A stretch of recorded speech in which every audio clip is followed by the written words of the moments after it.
आज आपण पाहणार आहोत healthy dry fruit powder. Dry fruit powder म्हणजे इन्स्टंट एनर्जी ड्रिंक पण आहे। या dry fruit powder calcium, vitamin, protein या गुणांनी गुणकारी ड्रायफ्रूट पावडर आहे।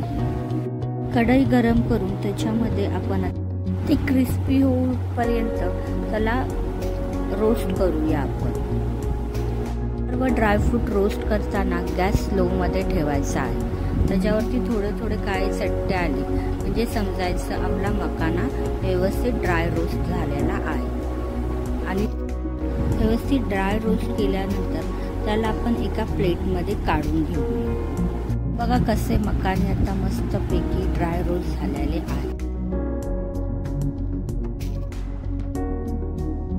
आपण कढईमध्ये बदाम घालूया, त्यालाही ड्राय रोस्ट करून घेऊया। मस्तपैकी त्याच्यावरती काळे चट्टे आले की समजायचं की ते ड्राय रोस्ट झालेले आहेत। लक्षात ठेवा, हे करताना गॅस एकदम स्लो ठेवायचा आहे, नाहीतर बदाम करपू शकतात।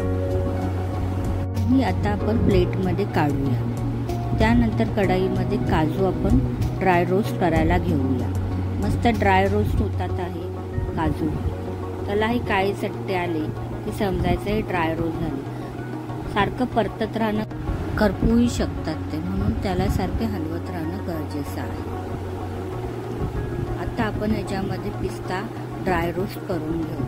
पिस्ता थोडासा छोटा असल्यामुळे त्याला पटापट ड्राय रोस्ट करावं लागतं, हलवावं लागतं, नाहीतर ते करपूही शकतं। आता त्याच्यामध्ये आपण घातले आहे अक्रोड ड्राय रोस्ट करत आहोत, त्यालाही व्यवस्थित परतून घेऊया, व्यवस्थित ड्राय रोस्ट करून घेऊया, म्हणजे ते व्यवस्थित ग्राइंड करताना प्रॉब्लेम नाही येणार। आता आपण त्याच्यामध्ये चणे घालूया। हे भाजलेले चणे आहेत, तरीही थोडेसे त्याला ड्राय रोस्ट आपण करून घेऊया। आता पंपकिन सीड आणि मेलन सीड आपण ड्राय रोस्ट करून घेऊया।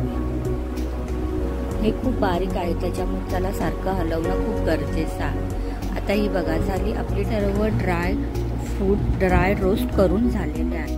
हे ड्रायफ्रूट ड्राय रोस्ट करताना गॅस स्लो ठेवावा, नाहीतर एखादा ड्रायफ्रूट करपला तर त्याचा तुरट वास येऊ शकतो किंवा चवीलाही ते थोडंसं वेगळं लागू शकतं, म्हणून काळजी घेणं आवश्यक आहे। आता आपण हे ड्राय खजूरमधील आपण बिया काढून घेतल्या आहे आणि आता हे वेगळं सेपरेट केलेलं आहे।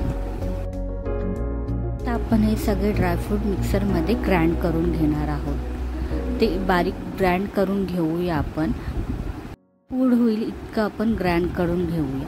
दोन दोन भागामध्ये केले तरी चालेल। ते ग्राइंड करताना त्याच्यात इलायची पूड घालावी।